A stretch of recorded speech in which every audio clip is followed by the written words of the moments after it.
Hello friends, स्वागत है आपका हमारे YouTube channel study hour life में। तो अभी हमारा चल रहा है दृष्टि का बुक, जनरल नॉलेज का बुक, जिसमें हमारा मेडाइवल और एंशिएंट कंप्लीट हो चुका है। और आज मेरा चल रहा है मॉडर्न हिस्ट्री।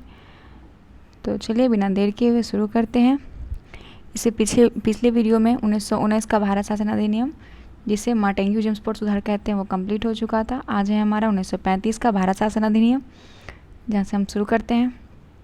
तो चलिए शुरू करते हैं। साइमन आयोग की रिपोर्ट तथा गोलमेज सम्मेलन भारत शासन अधिनियम 1935 के आधार पर बने। साइमन कमीशन आयोग और गोलमेज सम्मेलन, ये दोनों जो बना था वो 1935 के शासन अधिनियम पर बना था। इस अधिनियम के द्वारा भारत में पहली बार संघात्मक सरकार की स्थापना का प्रयास किया गया, जिसमें ब्रिटिश भारत के प्रांत तथा देशी रजवाड़े शामिल होने थे। लेकिन ये क्या होगा, लागू नहीं हो सका। अगला है, प्रांतीय स्तर पर द्वंद्व शासन को समाप्त करके केंद्र स्तर पर द्वंद्व शासन प्रणाली को स्थापित की गई। पहले जो द्वंद्व शासन चलता था वो प्रांतीय स्तर पर, अब उसको समाप्त कर दिया गया और सिर्फ केंद्र स्तर के लिए लागू किया गया। इसके द्वारा प्रांतों को स्वतंत्रता प्रदान की गई तथा प्रांतीय विषयों पर विधि बनाने का अधिकार प्रांतों को दे दिया गया। गवर्नर जनरल सभी कार्य मंत्रिपरिषद की सलाह से करता था।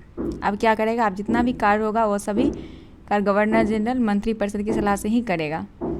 इस अधिनियम के माध्यम से बर्मा को भारत से पृथक कर दिया गया और 1935 का भारत शासन अधिनियम जो था, उसी समय बर्मा को भारत से अलग किया गया था। दो नए प्रांत सिंध एवं उड़ीसा का निर्माण हुआ और उस टाइम दो नए प्रांत उभरा, कौन, सिंध और उड़ीसा। केंद्रीय विधानमंडल के दो सदन थे, संघीय सभा तथा राज्य परिषद। राज्य परिषद एक अस्थायी सदन था। इसके 1/3 सदस्य प्रति तीसरे वर्ष अवकाश ग्रहण करते थे। जैसे अभी हमारा है राज्यसभा, जो कभी भंग नहीं होता है, उसका सदस्य बस बदलते रहते हैं। उसी तरह इस अधिनियम के तहत विषयों को 3 श्रेणियों में विभक्त किया गया, संघ सूची, राज्य सूची और समवर्ती सूची। 1935 के भारत शासन अधिनियम के समय ही ये 3 भागों में बांटा गया था। 3 विषयों में कौन कौन, संघ सूची, राज्य सूची और समवर्ती सूची। 1935 के अधिनियम के तहत एक संघीय न्यायालय की स्थापना की गई।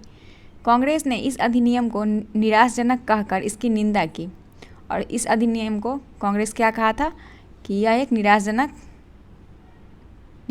है। जवाहरलाल नेहरू ने इसे अनेक ब्रेकों वाला किंतु इंजन रहित गाड़ी की संज्ञा दी है। जवाहरलाल नेहरू इसके बारे में बोले थे कि यह बिना ब्रेकों वाली इंजन रहित गाड़ी है, तथा इसे गुलामी का अधिकार पत्र कहा और इसे गुलामी का अधिकार पत्र भी कहा। अगला है भारत में सिविल सेवा, यूपीएससी जिसको बोलते हैं, वही है सिविल सेवा। लॉर्ड वेलेस्ली द्वारा 1800 में सिविल सेवा में आने वाले युवाओं के प्रशिक्षण के लिए कोलकाता में फोर्ट विलियम कॉलेज की स्थापना की गई। मतलब जो ट्रेनिंग होता था उसके लिए फोर्ट विलियम कॉलेज की स्थापना कहाँ, कोलकाता में की गई। किसने किया, लॉर्ड वेलेस्ली ने। बाद में कंपनी के निर्देशकों ने कोलकाता के जगह इंग्लैंड को हैलीबरी में ईस्ट इंडिया कॉलेज की स्थापना की तथा यही सिविल सेवकों की प्रशिक्षण देना शुरू हो गया। अब फिर उसको क्या किया कि बाद में कोलकाता से हटा के उसको इंग्लैंड के हैलीबरी में स्थापित कर दिया गया और फिर सिविल सेवा का प्रशिक्षण वहीं से शुरू होता था। 1855 में सिविल सेवा में खुली प्रतियोगिता परीक्षा के माध्यम से भर्ती होने लगी और ये प्रतियोगिता परीक्षा के माध्यम से सिविल सेवा में ज्वाइनिंग कब से होने लगा, 1855 से। मार्टेन्यू जेम्सफोर्ड रिपोर्ट में सिविल सेवा ICS की परीक्षा इंग्लैंड तथा भारत में एक साथ कराने की स्तुति की गई थी। 1922 में ICS की परीक्षा भारत और इंग्लैंड में एक साथ होने लगी और ये कब से हो गया, 1922 से हुआ। रॉयल कमीशन की अनुशंसा 1926 में भारत में लोक सेवा आयोग का गठन किया गया। यूपीएससी का गठन कब हुआ, 1926 में। कौन से कमीशन के अनुसार पर, रॉयल कमीशन, याद कीजिएगा इसको, बहुत इंपॉर्टेंट है। अगला है हमारा कांग्रेस के प्रमुख अधिवेशन। पढ़ते हैं कौन कौन अधिवेशन हुआ था और उससे महत्वपूर्ण पॉइंट क्या क्या है। अधिवेशन, अध्यक्ष और स्थान। पहला अधिवेशन 1885 में हुआ था। उमेश चंद्र बनर्जी इसके अध्यक्ष थे और यह बम्बई में हुआ था। गोकुल दास तेजपाल महाविद्यालय में आयोजित हुआ था। इसमें 72 प्रतिनिधि भाग लिए थे और उस time governor general Lord Dufferin थे। प्रमुख नेता सुरेंद्र नाथ बनर्जी वहाँ नहीं थे और सचिव एओ ह्यूम थे। दूसरा, उसके अध्यक्ष दादा भाई नेहरू जी, और ये कलकत्ता में हुआ था 1886 में। नेशनल कॉन्फ्रेंस और भारतीय राष्ट्रीय कांग्रेस का विलय, इसी में दूसरे अधिवेशन में ही नेशनल कांग्रेस और भारत राष्ट्रीय कांग्रेस का विलय हो गया था। फिर तीसरा अधिवेशन 1887 में, जिसके अध्यक्ष थे बदरुद्दीन तैयब जी, ये मद्रास में हुआ था। और प्रथम मुस्लिम अध्यक्ष बनी थी यहाँ पे। उसके बाद है चौथा, 1888 में हुआ था, जॉर्ज यूले की अध्यक्षता में इलाहाबाद में हुआ था। यह प्रथम अंग्रेज अध्यक्ष थे। 1890 में फिरोज शाह मेहता और कोलकाता में हुआ था। 1890 में हुआ था पांचवा अधिवेशन, जो फिरोज शाह मेहता वहाँ के शासन चला रहे थे, और कोलकाता में हुआ था। कोलकाता विश्वविद्यालय की पहली महिला स्नातक कदाम्बिनी गांगुली ने कांग्रेस अधिवेशन को संबोधित किया था। पहली महिला जो स्नातक पास थी वो कौन थी? कदाम्बिनी गांगुली, कांग्रेस की अध्यक्ष, कांग्रेस से संबंधित थी। 1896 में रहमतुल्लाह सयानी इसकी अध्यक्षता कर रहे थे, और कोलकाता में हुआ था अधिवेशन। पहली बार वंदे मातरम गाया गया था यहीं पे। 1905 में गोकुल कृष्ण गोखले की अध्यक्षता में बनारस में हुआ था, और इसके समय बंगभंग का आलोचना हुआ था, और स्वदेशी व बहिष्कार का समर्थन हुआ था। स्वदेशी जी का जो बहिष्कार किया जा रहा था उसका समर्थन स्टार्ट हो गया था 1905 में। फिर 1906 में दादा भाई नेहरू जी कोलकाता अधिवेशन में कांग्रेस का मूल लक्ष्य स्वराज प्राप्ति घोषित किया गया। और 1907 में जो हुआ था वो रास बिहारी घोष की अध्यक्षता में हुआ था। ये सूरत में हुआ था। कांग्रेस का विभाजन इसी टाइम हुआ था, जो दो भागों में बट गया था, एक नरम दल और एक गरम दल। 1915 में सत्येंद्र प्रसन्न सिन्हा की अध्यक्षता में हुआ था, और ये भी बॉम्बे में हुआ था। उस टाइम लॉर्ड वेलिंगटन ने भाग लिया था इसमें, अगला है 1916 का, अंबिकाचरण मजूमदार की अध्यक्षता में हुआ था लखनऊ में, और नरम दल गरम दल का एकीकरण हो गया था। उसके बाद तिलक और एनी बेसेंट के प्रयास से कांग्रेस और लीग के बीच समझौता हुआ था। मुस्लिम लीग की अध्यक्षता जो कर रहे थे, उस दोनों के बीच जो मतलब मतभेद चल रहा था, उस दोनों का क्या हुआ कि समझौता हो गया, और तिलक उसी टाइम स्वराज मेरा जन्मसिद्ध अधिकार है का नारा दिए थे। 1917 का अधिवेशन एनी बेसेंट की अध्यक्षता में हुआ था। कहाँ? कोलकाता में। एनी बेसेंट कौन थी? प्रथम महिला अध्यक्ष थी। फिर 1920 में पीवी राघवाचारी के अध्यक्षता में नागपुर में हुआ था, और उस टाइम कांग्रेस ने पहली बार देशी रियासतों के प्रतिनिधि घोषित की थी, और सहयोग आंदोलन के कार्यक्रम का अनुमोदन हुआ था। इसके पूर्व सितंबर 1920 में कोलकाता में विशेष अधिवेशन में सहयोग कार्यक्रम को स्वीकृति दे दी गई थी। फिर उसके बाद 1924 में महात्मा गांधी की अध्यक्षता में हुआ था। कहाँ हुआ था? बेलगांव में, और यह एकमात्र अधिवेशन था जिसकी अध्यक्षता गांधी जी ने की थी। उसके बाद है 1925 में जो हुआ था उसकी अध्यक्षता सरोजिनी नायडू ने किया था। ये कहाँ हुआ था? कानपुर में, और सरोजिनी नायडू भारत की प्रथम महिला अध्यक्ष बनी थी। फिर 1927 में M.A. अंसारी की अध्यक्षता में मद्रास में हुआ था, और स्वतंत्रता का प्रस्ताव पारित हुआ था इसी टाइम। साइमन कमीशन का भी बहिष्कार प्रस्ताव पारित हुआ था 1927 के अधिवेशन में। फिर 1929 में जवाहरलाल की अध्यक्षता में लाहौर में अधिवेशन हुआ था, और पूर्ण स्वराज की मांग हुई थी उसी समय। 1931 में वल्लभ भाई पटेल की अध्यक्षता में कराची में अधिवेशन हुआ था, और मौलिक अधिकार का प्रस्ताव रखा गया था। गांधी इरविन समझौता का अनुमोदन हुआ था। 1936 का अधिनियम जो हुआ था उसमें जवाहरलाल नेहरू अध्यक्षता किए थे, और लखनऊ में जवाहरलाल नेहरू ने समाजवाद को भारत की समस्या को हल करने की कुंजी बताया था, समाजवाद को। फिर 1936 दिसंबर में जो हुआ था अधिवेशन, वो जवाहरलाल नेहरू की अध्यक्षता में हुआ था फैजपुर में, और प्रथम अधिवेशन जो गांव में हुआ था 1936 का जो अधिवेशन था वो पहला ऐसा अधिवेशन था जो गांव में हुआ था। फिर है 1938 सुभाष चंद्र बोस की अध्यक्षता में हरपुरा में हुआ था। राष्ट्रीय नियोजन समिति का गठन हुआ था इसी समय। फिर 1939 में सुभाष चंद्र बोस की अध्यक्षता में हुआ था त्रिपुरी में, और सुभाष चंद्र बोस के इस्तीफा दिए जाने के बाद डॉक्टर राजेंद्र प्रसाद को अध्यक्ष चुना गया था इसी अधिवेशन में। फिर है 1946 आचार्य जेबी कृपलानी 1946 के अधिवेशन में अध्यक्षता कौन किए थे? जेवी कृपलानी किए थे, जो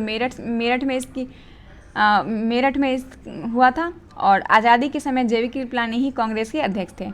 बहुत इंपॉर्टेंट है, पूछा जाता है कि आज़ाद होने के बाद स्वतंत्र भारत का प्रथम कांग्रेस अध्यक्ष कौन थे? तो जेवी कृपलानी।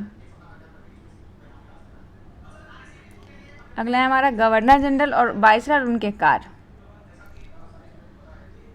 वीडियो में कंप्लीट करते हैं। पहला है रॉबर्ट क्लाइव, जो बंगाल का गवर्नर था और 1757 से लेकर 60 तक इसका कार्यकाल रहा और फिर दोबारा यह 1765 से 67 तक शासन किया।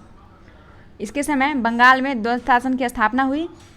मुगल सम्राट शाह आलम के साथ इलाहाबाद की द्वितीय संधि हुई और इसे स्वर्ग से उत्पन्न सेनानायक कहा गया। रॉबर्ट क्लाइव को क्या कहा गया? स्वर्ग से उत्पन्न सेनानायक। फिर दूसरा वॉरेन हेस्टिंग, इसका कार्यकाल 1772 से लेकर 1785 तक रहा। यह बंगाल का पहला गवर्नर जनरल था और राजकीय कोषागार को मुर्शिदाबाद से कोलकाता स्थानांतरित किया था। 1772 में प्रत्येक जिले में एक फौजदारी तथा एक दीवानी अदालतों की स्थापना भी किया था। बोर्ड ऑफ रेवेन्यू का स्थापना किया था। मुगल सम्राट को मिलने वाली 26 लाख रुपए का वार्षिक पेंशन भी बंद करवा दिया था। कौन कर दिया था? तो वॉरेन हेस्टिंग। उसके बाद है बंगाली ब्राह्मण नंद कुमार पर झूठे मुकदमे का आरोप लगाकर फांसी की सजा भी दिलाई थी और एकमात्र गवर्नर जनरल जिसपे इंग्लैंड के हाउस ऑफ कॉमन्स का महाभियोग चलाया था। प्रथम आंग्ल मराठा युद्ध 1775 से 1782 ईस्वी में और द्वितीय आंग्ल मसूरी 1780 से 1784 में हुआ था। उसके बाद सुरक्षा प्रकोष्ठ, जिसको बोलते हैं रिंग फेंस की नीति, वॉरेन हेस्टिंग से ही संबंधित है। तो ये वॉरेन हेस्टिंग के समय का कुछ इंपॉर्टेंट पॉइंट था। उसके बाद है लॉर्ड कॉर्नवालिस 1786 से लेकर 1793 तक और फिर 1805 में न्यायिक और कर संबंधी शक्तियों का पृथक्करण हुआ। 4 भ्रमणशील अदालतों की स्थापना हुई, 3 बंगाल में और 1 बिहार में। 1793 में कॉर्नवालिस कोड का निर्माण हुआ। प्रत्येक जिले में पुलिस थाने की स्थापना कर दरोगा में इसका इंचार्ज बनाया गया और 1793 में अस्थायी बंदोबस्त की व्यवस्था शुरू हो गई। भारत में सिविल सेवा का जनक भी कहा जाता है। किसको कहा जाता है? ये लॉर्ड कॉर्नवालिस को सिविल सेवा का जनक किसको कहा जाता है? लॉर्ड कॉर्नवालिस को। और कॉर्नवालिस की कब्र गाजीपुर, जो उत्तर प्रदेश में है, वहाँ है। अगला है हमारा सर जॉन सोर। इसका कार्यकाल 1793 से लेके 1798 तक रहा और इसका एक महत्वपूर्ण कार्य था और हस्तक्षेप की नीति का अनुसरण किया था। फिर लॉर्ड वेलेस्ली 1798 से लेकर 1805 तक। इसके समय सहायक संधि प्रणाली का जनक इसे कहा गया है। सहायक संधि को स्वीकार करने वाले राज्यों का क्रम था हैदराबाद 1798 में, मैसूर 1799 में, तंजौर भी 1799 में, अवध 1801 में, पेशवा 1801 में, बरार एवं भोसले 1803 में और सिंधिया 1804 में। और चौथा आंग्ल मैसूर युद्ध हुआ था लॉर्ड वेलेस्ली के समय। अगला है सर जॉर्ज वाले। 1806 में बिल्लोर के सिपाही विद्रोह हुआ था और लॉर्ड मिंटो प्रथम 1807 से लेकर 1813 तक इसका कार्यकाल रहा था। यह रणजीत सिंह के साथ अमृतसर की संधि 1809 में किया था और 1813 का चार्टर एक्ट भी किया था। अगला है लॉर्ड हेस्टिंग 1813 से लेकर 1823 तक। आंग्ल नेपाल युद्ध 1816 में संगोली संधि द्वारा युद्ध का अंत हो गया। मराठा शक्ति को अंतिम रूप से समाप्त किया गया और पिंडारियों का दमन हुआ लॉर्ड हेस्टिंग के समय।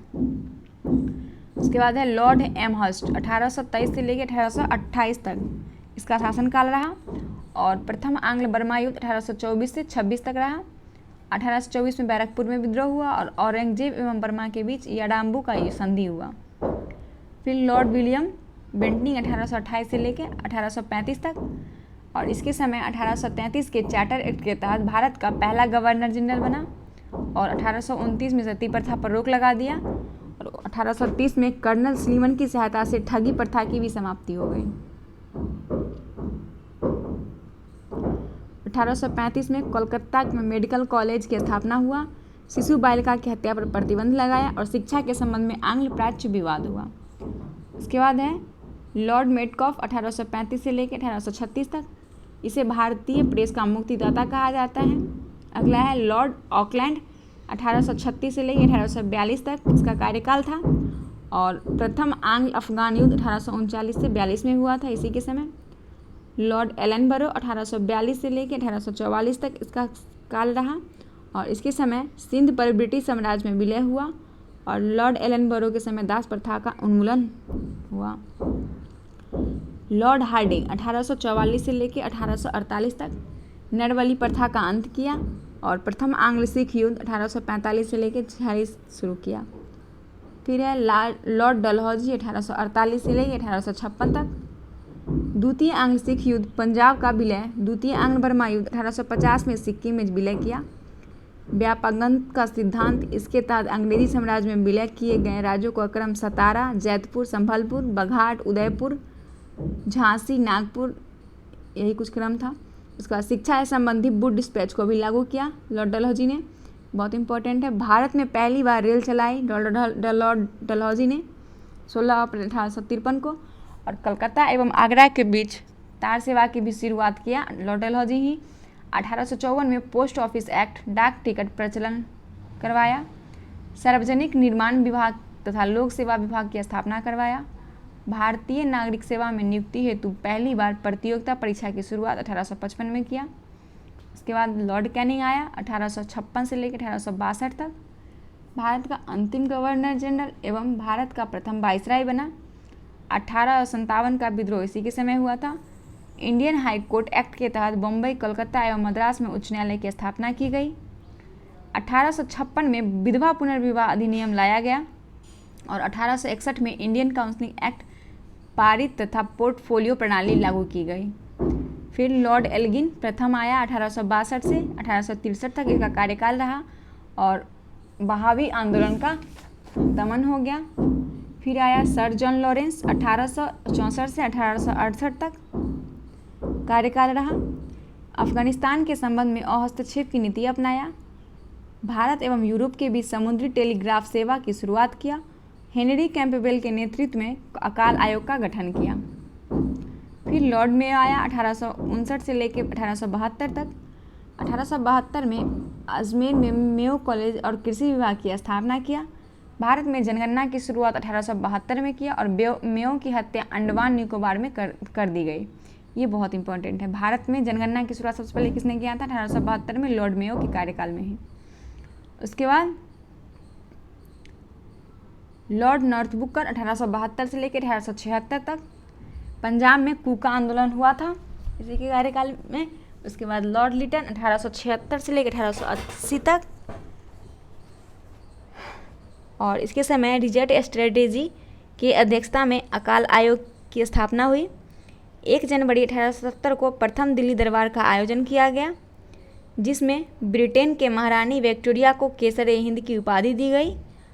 फिर 1878 में वर्नाकुलर प्रेस एक्ट लागू किया गया तथा भारतीय सशस्त्र अधिनियम पारित किया गया।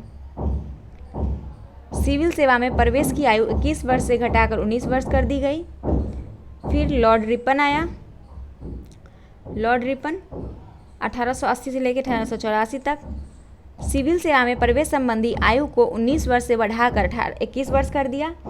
स्थानीय स्वशासन की शुरुआत की। वर्नाकुलर प्रेस एक्ट को समाप्त कर दिया गया और नियमित जनगणना की शुरुआत इसी के शासनकाल में हुई। 1872 में जो लॉर्ड मेयो के समय जनगणना का प्रथम बार हुआ था, लेकिन उस टाइम मतलब रेगुलरिटी नहीं थी। लेकिन जब लॉर्ड रिपन के कार्यकाल में हुआ तो उस समय से फिर नियमित रूप से 10 साल पर जनगणना होने लगा। तो ये आप लोग कंफ्यूज नहीं करेंगे। फिर है लॉर्ड डफरिन। इसके शासनकाल में Bengal tenancy act, Awadh rent act तथा पंजाब टेंडेंसी एक्ट पारित किया गया। भारतीय राष्ट्रीय कांग्रेस की स्थापना इसी के कार्यकाल में 1885 में हुआ था और बर्मा का अंतिम रूप से भारत में विलय कर लिया गया। इसके बाद है लॉर्ड लैंसडाउन 1888 से लेकर 1894 तक इसका शासनकाल रहा।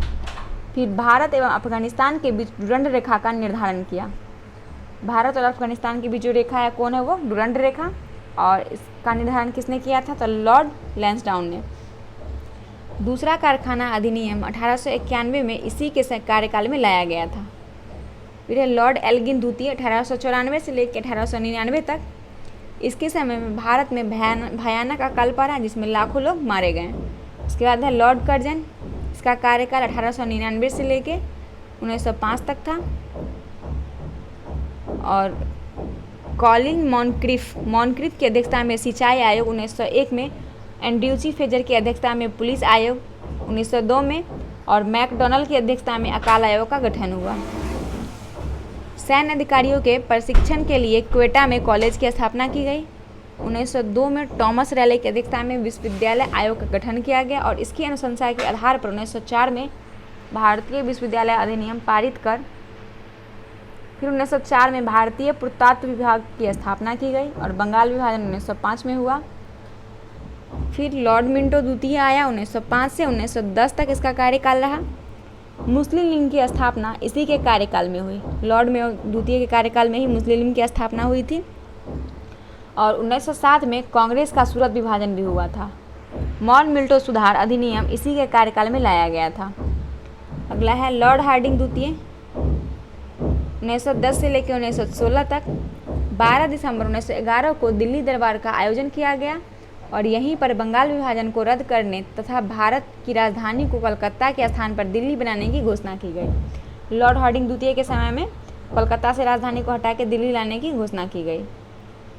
इसके बाद है लॉर्ड जेम्सफोर्ड, 1916 से लेकर 1921 तक इसका शासनकाल रहा। इसके कार्यकाल में कांग्रेस का लखनऊ अधिवेशन आयोजित किया गया।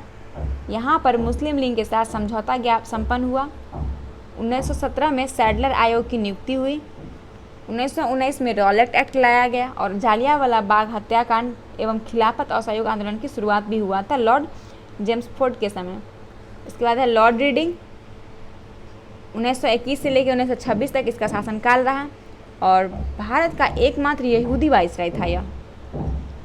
चौरा चौरी कांड के बाद असहयोग आंदोलन को वापस लिया गया था लॉर्ड रीडिंग के समय में ही और प्रिंस ऑफ वेल्स का भारत में आगमन हुआ था 1921 में नवंबर में।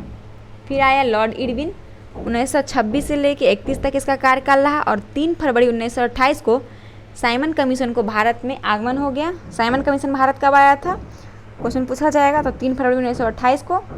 और साइमन कमीशन जब भारत आया था तो उस टाइम गवर्नर जनरल कौन था, तो लॉर्ड इरविन। 1929 में कांग्रेस को लाहौर अधिवेशन हुआ। संबनीय अवज्ञा आंदोलन की भी शुरुआत हुई और प्रथम गोलमेज सम्मेलन का भी आयोजन हुआ 12 नवंबर 1930 को। इसके बाद है लॉर्ड वेलिंगटन, 1931 से लेके 1936 तक द्वितीय गोलमेज का आयोजन हुआ लॉर्ड वेलिंगटन के समय। द्वितीय संबनीय अवज्ञा आंदोलन की शुरुआत हुआ और 16 अगस्त 1932 को रैमजे मैकडॉनल्ड के सांप्रदायिक पंचायत की घोषणा की गई। तृतीय गोलमेज सम्मेलन का आयोजन हुआ और भारत सरकार अधिनियम 1935 को पारित किया गया। आगे हमारा लॉर्ड लिलिथिंगो, 1936 से लेकर 1943 तक इसका कार्यकाल रहा और 1937 में चुनाव कराए गए। 1 सितंबर 1939 को द्वितीय विश्व युद्ध की शुरुआत हुई।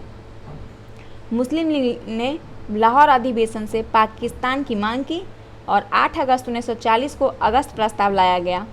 फिर क्रिप्स मिशन का आगमन भारत छोड़ो आंदोलन की शुरुआत में हुआ। क्रिप्स मिशन भारत जब आया था उस टाइम भारत छोड़ो आंदोलन की शुरुआत हुई थी, क्योंकि यही असफल हुआ तो ये आंदोलन शुरू हुआ था। और अगस्त प्रस्ताव कब हुआ था, तो 8 अगस्त 1940 को। ये आप लोग नहीं भूलेंगे, इस भी बहुत इंपॉर्टेंट है, इस सब का इस भी बहुत इंपॉर्टेंट है। कोशिश करेंगे कि जितना भी गवर्नर जनरल है उसे सीरीज वाइज उसका कार्यकाल एक बार आप लोग याद कर लें और उसके समय कौन कौन सा इंपॉर्टेंट कार्य हुआ था ये भी आप लोग इम्पोर्टेंट है आप लोगों के लिए, इसे भी याद करें आप लोग। 1945 में शिमला समझौता का आयोजन हुआ। कैबिनेट मिशन का भारत में आगमन हुआ।